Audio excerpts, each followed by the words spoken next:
प्रशांत म्हणून विवेक विचार मंचाचे अमरावती जिल्हा संयोजक आहेत.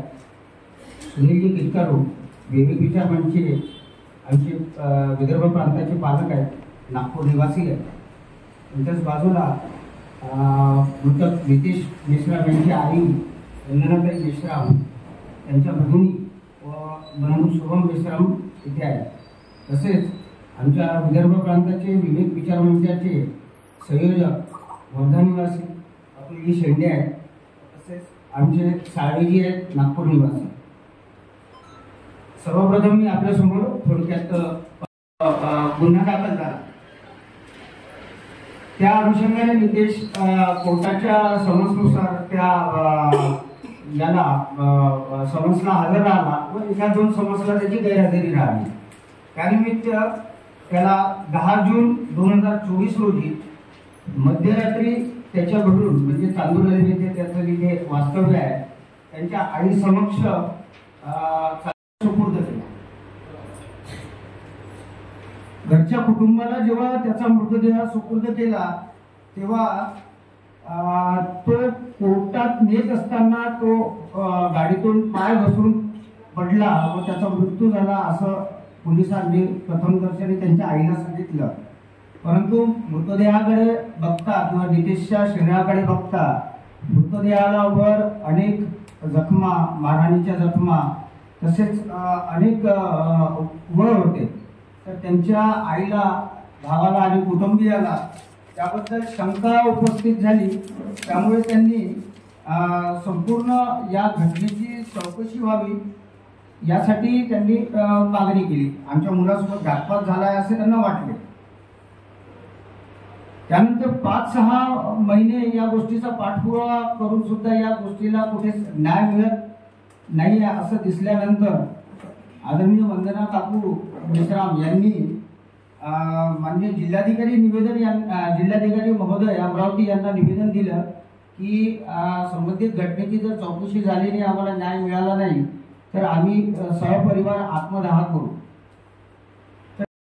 सुमारास घरी आले. आम्ही दोघं मायलेकर जेवण करून झोपलो होतो आणि दरवाजा ते खूप जोरानं ठोकत होते. त्याच्यानंतर मला आवाज आला. मी म्हटलं कोण आहे कोण आहे.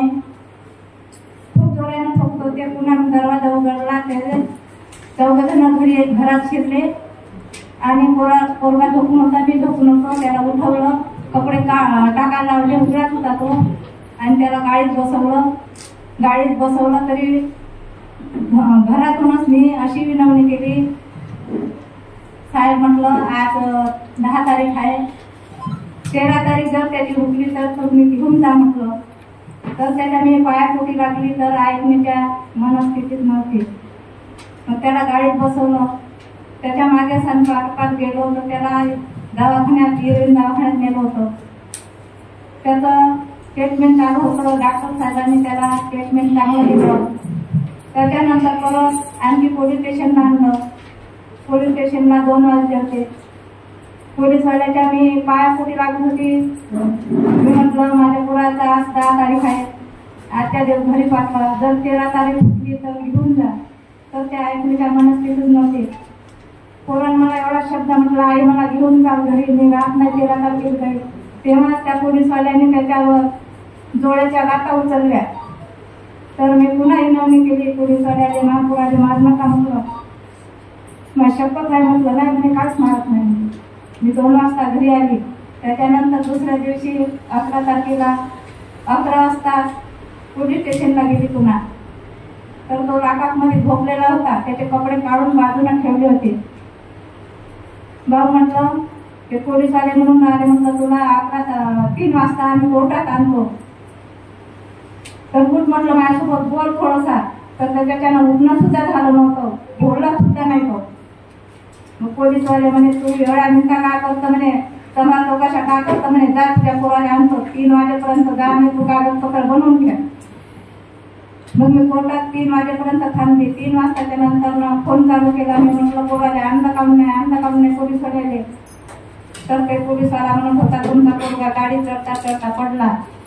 तर त्याला इरविन नेते की सेंट्रल जेलला नेते माहीत नाही.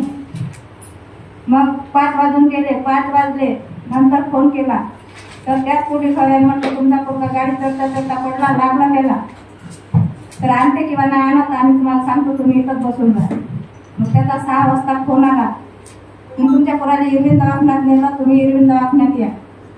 तर 16 नंबरच्या कस्टडीत त्याला संध्याकाळी टाकून दिलं 7 वाजता. 7 वाजता टाकून दिलं तर 11 तारखेपासून 12 तारखेपर्यंत मी त्याच्या गेट जवळ बसली. दुसऱ्या दिवशी 12 तारखेला म्हटलं डॉक्टरवाले बोलवा, म्हटलं मला घरी जायचं आहे म्हटलं. तर त्यांनी बोलावलं नाही, मी घरी जमानतदार घेऊन आली.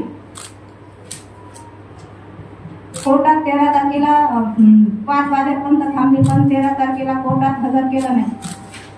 मग वकिलांनी सांगितलं तुमच्या पोराची जमानत झाली, तुम्ही 16 नंबरच्याच कस्टडीत जा, तुमच्या पोराला घेऊन जा. मी 16 नंबरच्या कस्टडीमध्ये गेली 7 वाजता. तर त्या पोलीसवाल्याने विनंती केली, माझ्या पोरात जमानत झाली, तुम्ही आवाज द्या. तर म्हणे झोपला आहे, झोपू द्या. पुन्हा आधीच म्हटलं झोपला आहे, झोपू द्या. मी म्हटलं किती वेळपर्यंत झोपते, त्याला उठवा. नंतर मग डॉक्टर पाशी जा म्हणे, डॉक्टर जवळ गेली. डॉक्टर फोनवर बोलत होते, म्हणे नितेश अशोक मेश्राम नावाच्या पोराची डेट झाली म्हणे चांदूर रेल्वे. तशीच मी कुठं फटली, काय फटली मला काहीच माहित नव्हतं. मग माझा कल्ला ऐकून माझ्या जवळचा फोन घेऊन पोरात फोन केला, पोरगा आलं. त्याच्यानंतर आम्हाला 7 वाजता डायरेक्ट त्याला गेट जवळच काढून दिली.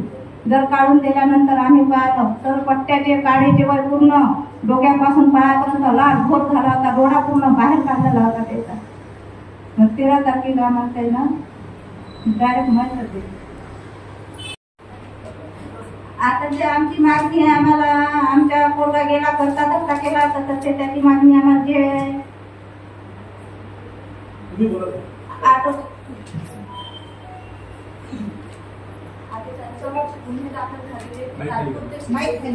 आता त्यांच्यावरचे गुन्हे दाखल झालेले ते तात्पुरतेच आहे. आम्हाला काही त्याचं सर्व माहिती नाही, पण मला असं म्हणायचं की त्यांच्यावरचे आता 1 तारखेला 1 नोव्हेंबरला गुन्हे दाखल झाले ते 0 FIR आहे. ते 0 FIR करता जसं नॉर्मल आम्ही जर कोणता गुन्हा केला तर ज्या टाइमला आमच्यावर गुन्हे दाखल होतात त्या टाइमला पोलीसवाले सर त्यांना जे प्रोसिजर करायची ते करतात. तसं आमचं म्हणणं आहे की 1 तारखेला त्यांच्यावर गुन्हे दाखल झाले तर त्यांच्यावर कार्यवाही व्हायला पाहिजे, त्यांना शिक्षा व्हायला पाहिजे. आणि दुसरी मागणी आमची अशी आहे की त्यांच्यावर ॲट्रॉसिटी लागू झाली पाहिजे, जेणेकरून माझ्या भावाला न्याय मिळेल. जे झालं ते झालं, परत तेच ते सांगत आहे ते नाही. पण मेश्राम सरांनी जे आम्हाला इथपर्यंत आणून सोडलं त्याच्या समोरची प्रोसिजर चांगल्या पद्धतीनं झाली पाहिजे आणि ॲट्रॉसिटी त्यांच्यावर लागू झाली पाहिजे. त्यांना त्यांच्यावर कुणाचे जे गुन्हे झाले त्याची तामील अंमलबजावणी पुढच्या वरिष्ठ अधिकाऱ्यांनी केली पाहिजे. अटक व्हायला पाहिजे. अटक व्हायला पाहिजे. आज 1 तारखेला त्यांच्यावर गुन्हे दाखल झालेले आहेत. आजची 11 तारीख आहे, अजूनही कशातच काही नाही. आणि ही जी कार्यवाही कोर्टातर्फे झालेली आहे, कोर्टाचे आम्ही भरपूर आभारी आहेत की त्यांनी खऱ्याची साथ दिली. याबद्दल तुम्ही SP साहेबांना भेटलात का? आम्ही 13 तारखेला SP सरांना भेटलो. ज्या दिवशी आम्ही माझ्या भावाचा मृतदेह त्यांनी काढून दिला तेव्हा 13 तारखेला आम्ही SP सरांकडे तक्रार अर्ज देऊन आलो. हे केल्याशिवाय आम्ही त्याला हात लावणार नाही. आता पोलीस कर्मचाऱ्यांवर जी गुन्हा दाखल झाला त्याच्यानंतर तुम्ही त्यांना भेटलात का, अटक झाली म्हणून? नाही. गेला वापस येणार नाही, तिच्या भावना बोलत आहे. सरकार प्रशासनाने जी कारवाई सुरू केली आयोगाने ती पूर्ण केली पाहिजे आणि कुणीही आपल्या पॉवरचा दुरुपयोग केला नाही याचा हा संदेश आहे. त्याच्यामुळे या 2 गोष्टी ॲट्रॉसिटी ॲक्ट आणि अरेस्ट हे होणं आवश्यक. आणि असं ऐकलं की जे SP 302 त्याचा निश्चित करून कारवाईचे आदेश दिलेले आहेत, त्यावर कठोरात कठोर म्हणजे कारवाई व्हावी. नाही, तुम्ही म्हणता की त्यांनी त्यांची कारवाई करावी, तर तुम्ही काय त्याच्यात हायकोर्टात तुम्ही काही हे करणार आहे का, आधीच स्टे दाखल करणार आहे का की त्याच्या गुन्हे दाखल होऊ नये? तो गेला वापस येणार नाही, तिच्या भावना बोलत आहे. सरकार प्रशासनाने जी कारवाई सुरू केली आयोगाने ती पूर्ण केली पाहिजे आणि कुणीही आपल्या पॉवरचा दुरुपयोग केला नाही याचा हा संदेश आहे. त्याच्यामुळे या 2 गोष्टी ॲट्रॉसिटी ॲक्ट आणि अरेस्ट हे होणं आवश्यक आहे. आम्ही असं ऐकलं की जे एसपी